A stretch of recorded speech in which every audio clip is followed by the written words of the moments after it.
Assalomu alaykum osonjonlar, kanalimga xush kelibsiz. Bugun men sizlarga judayam oson usulda tayyorlanadigan sardi salatni tayyorlanish jarayonini ko'rsatib beraman. Sabzavotlarni oldindan yuvib tozalab oldim, jarayon uzun bo'lib ketmasligi uchun.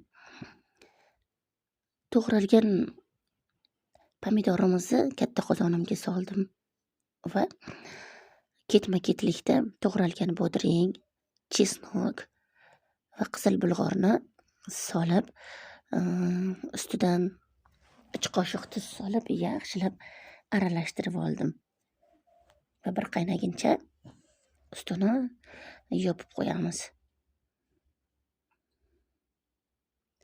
Bir qaynab chiqqach, oldindan to'g'rab olingan karomni soldim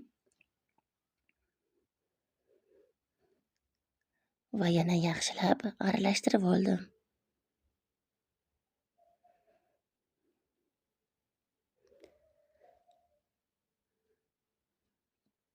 Keyingi jarayon, ko'katlarni solib olamiz.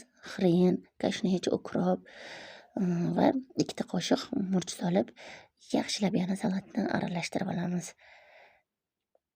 Ko'p qaynatilmaydi. Bir qaynab chiqqach salatimizni oldindan steril qilib olingan bonkalarimizga solib bemalol yopib olsak bo'ladi. Pomidor to'g'rash jarayonida ozgina qo'limni kesib oldim. Mana pomidorlarimizni solib, salatlarimizni bonkamizni chiroyli qilib yopib olamiz.